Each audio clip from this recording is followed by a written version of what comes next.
एक बार फिर उत्तर प्रदेश में बीजेपी बम्पर सीटों से जीत हासिल करेगी। योगी सरकार ने किसानों और गरीबों के हित में कई बड़े काम किए हैं।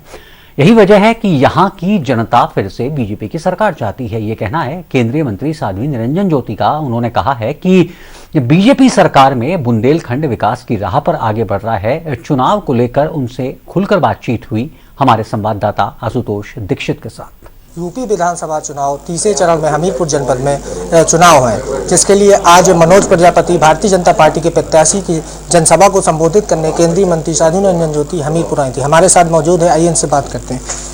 मंत्री जी, 2022 में भाजपा किन मुद्दों से जनता से मिल रही है? हमारे मुद्दे जब जनसंघ की स्थापना हुई थी तभी तय हो गए थे।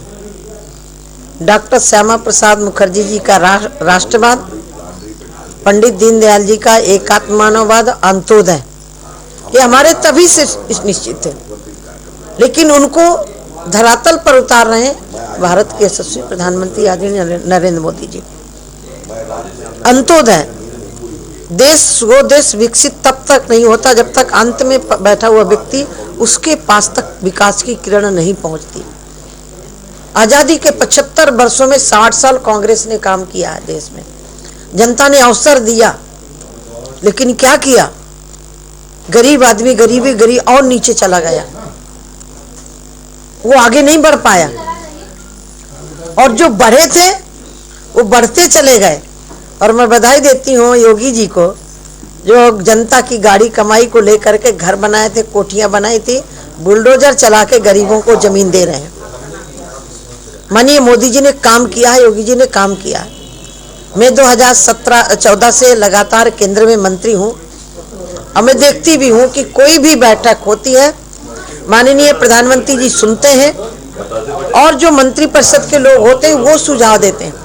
ऐसा कोई प्रधानमंत्री हो सकता है कि देश के कानून बनाने के लिए अपने मंत्री परिषद से सलाह ले, हम जैसे छोटे लोगों से सलाह ले कि हम देश के लिए अच्छा से अच्छा क्या कर सकते हैं? लोग कहते हैं मोदी जी तानाशाह हैं। तानाशाह वो लोग थे जिन्होंने 84 के दंगे थोपे थे। तानाशाह वो लोग हैं जिन्होंने इमरजेंसी थोपी थी। तानाशाह वो लोग हैं आज जो ब्राह्मणों की बात कर रहे हैं ना, मैं उनको खुले मंच से चुनौती देने के लिए तैयार हूं। जब 2.5 लाख वहां से ब्राह्मण परिवार जम्मू कश्मीर से निकाले गए थे, टेंटों में सो रहे थे, उनकी बहु बेटियां छीनी गई थी, तभी लोग कहां गए थे? तब नहीं बोल पाए क्योंकि एक वोट बैंक खिसक जाएगा, इसीलिए नहीं बोलते थे। आज जब इनकी जमीनें खिसक चुकी हैं, धरातल पर कुछ बचा नहीं है, तो कहीं नकली जनेऊ पहन के जाते हैं, कहीं चंदन लगाते हैं और कहीं गंगा जी में स्नान करते हैं। तो गंगा जी में स्नान करने का सौभाग्य भी मोदी जी ने दिया, गंगा जी को पवित्र किया, तब गंगा जी में नहा रहे हैं।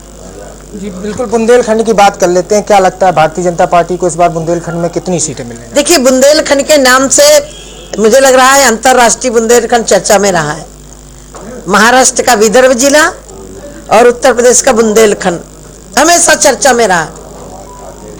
और यहाँ तो एक युवराज किसी के गरीब की झोपड़ी में बैठ के होटल से भोजन मंगा के भी गए थे, लेकिन आज भी उसकी फूस की झोपड़ी थी, मोदी जी ने उसको मकान दिया। बुंदेलखंड अब चर्चा में नहीं, विकास की ओर बढ़ रहा है। पेयजल की दृष्टि से देखें, मुझे लग रहा है कि जिस तेज गति से 2017 के बाद काम हुआ, शायद 14 से शुरू हुआ होता तो आज हम और कहीं पहुंच गए होते, लेकिन उनकी नीयत अच्छी नहीं थी। बुंदेलखंड के लोग वहीं पड़े रहे, उनकी ये नीयत थी। आज चाहे सिंचाई की व्यवस्था हो, डिफेंस कॉरिडोर हो, बुंदेलखंड एक्सप्रेस वे हो, सिंचाई परियोजनाएं हो, और अब तो सरकार हमारी जब जिस दिन शपथ लेगी उसी दिन से किसानों को मुफ्त में बिजली भी देगी। वो कह रहे हम 300 यूनिट फ्री देंगे। अब उनके समय पूछो कितने घंटे लाइट आती थी। जो लाइट नहीं दे पाए किसानों को, आम लोगों को, वो कह रहे हैं मुफ्त में बिजली देंगे। हम दे रहे हैं 18 घंटे, 22 घंटे, 24 घंटे लाइट दे रहे हैं और आने वाले समय में किसानों को मुफ्त में लाइट देंगे। यदि हमारे साथ केंद्रीय मंत्री साध्वी निरंजन ज्योति, जिन्होंने बताया कि 2022 के चुनाव को भारतीय जनता पार्टी किस तरह लड़ेगी। हमीरपुर से सहारा समय के लिए आशुतोष दीक्षित। तो फिलहाल हमारी इस खास पेशकश दंगल में इतना ही। कल फिर हाजिर होंगे कुछ और नई और दिलचस्प